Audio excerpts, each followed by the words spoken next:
Bonjour à toutes et à tous, bienvenue sur Fact Frame, la chaîne où nous apprenons le français à travers l'actualité internationale avec des analyses claires, du vocabulaire utile et des explications adaptées aux apprenants de français. Aujourd'hui, direction l'Amérique latine où le Venezuela vit un moment politique historique. Libération partielle de prisonniers politiques, arrestation spectaculaire de Nicolas Maduro par les États-Unis, tensions régionales, pétrole, Cuba, tout s'accélère. Commençons l'analyse.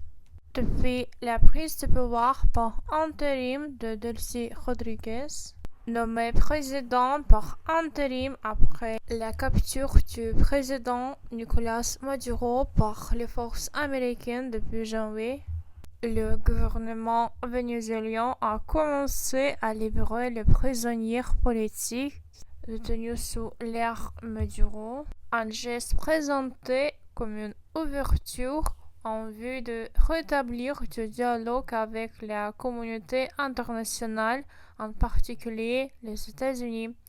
Selon les autorités vénézuéliennes, 116 détenus politiques ont été relâchés récemment, tandis que des ONG et l'opposition font état de chiffres plus modestes, démontrant la lenteur du processus et le besoin d'une libération plus complète de tous les prisonniers politiques encore derrière le barreau.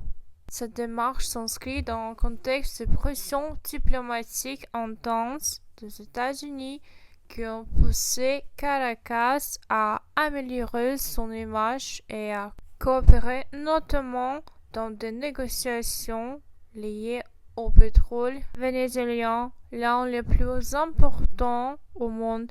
Washington a déjà entamé des discussions exploratoires pour rétablir les liens diplomatiques et restaurer les missions diplomatiques rompues depuis 2019, tout en soulignant que l'accès au pétrole vénézuélien et les investissements étrangers restent de priorité.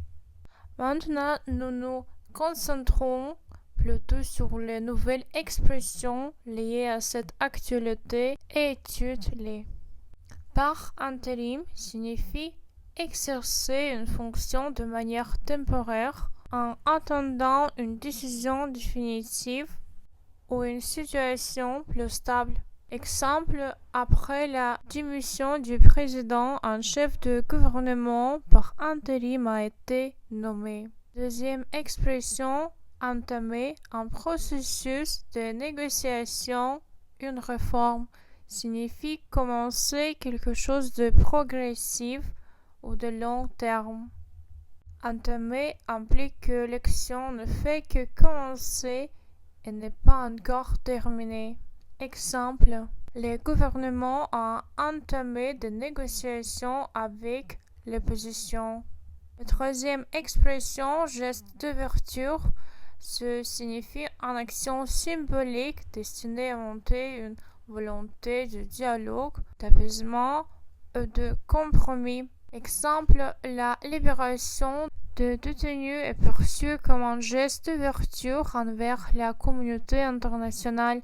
Ce geste d'ouverture vise à rétablir la confiance avec les partenaires étrangers.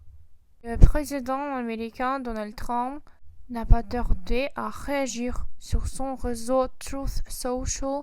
Il affirme que le Venezuela a commencé, je cite en grand, le processus de libération de prisonniers politiques, ajoutant que les États-Unis sont désormais aux commandes.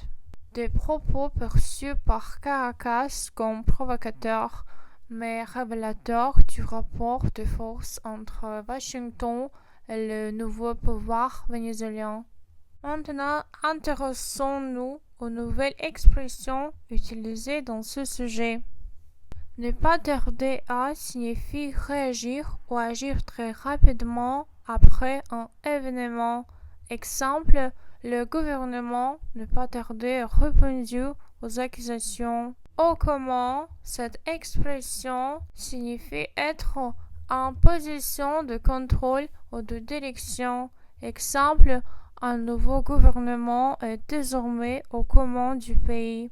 Rapport de force se désigne la relation de pouvoir ou d'influence entre différents acteurs.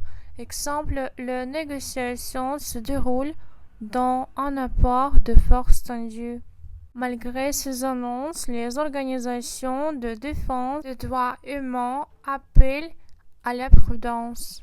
Selon elles, seulement une vingtaine de détenus auraient été libérés, alors qu'entre 800 et 1200 prisonniers resteraient enfermés devant des prisons tristement célèbres comme El Koweït. Les familles se ressemblent, brandissant des pancartes, de photos et de noms, dans une attente mêlée d'espoir et d'angoisse. Explication de nouvelles expressions. Appeler à la prudence, ce signifie commander de ne pas se réjouir trop vite. Tristement célèbre, ce signifie connu pour des raisons négatives.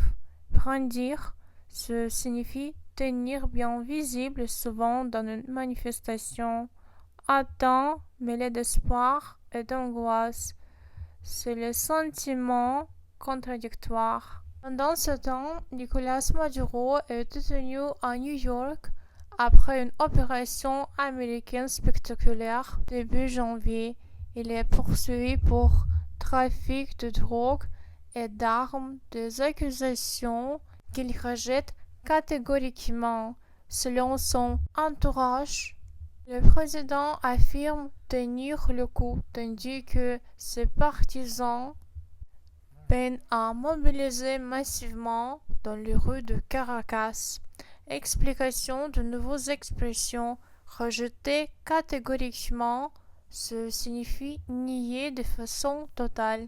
Cette expression marque une position très ferme, souvent utilisée dans des déclarations officielles. Exemple, le gouvernement rejette catégoriquement les accusations portées contre lui.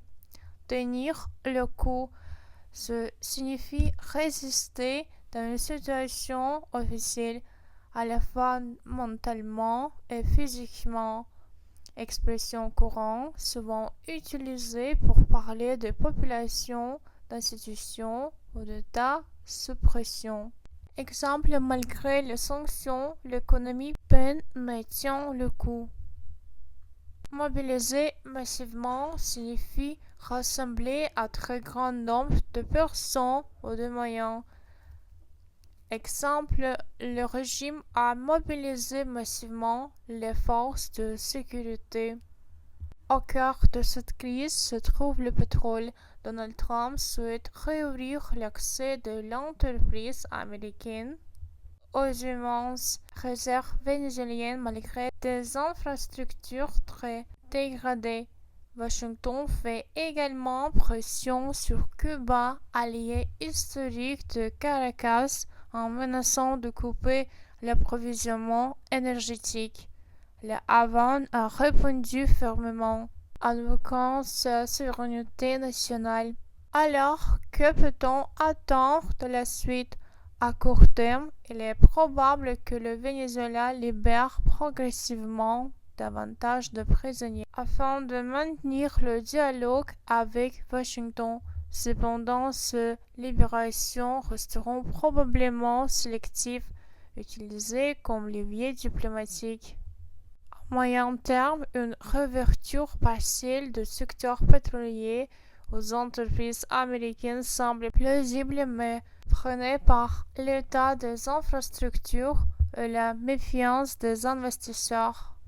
Enfin, sur le plan régional, la chute de Maduro pourrait affaiblir durablement Cuba tout en redessinant les alliances politiques en Amérique latine. Merci d'avoir suivi FactFrame, la chaîne où l'actualité mondiale devient utile pour maîtriser le français. Abonnez-vous pour d'autres analyses et à très bientôt sur FactFrame.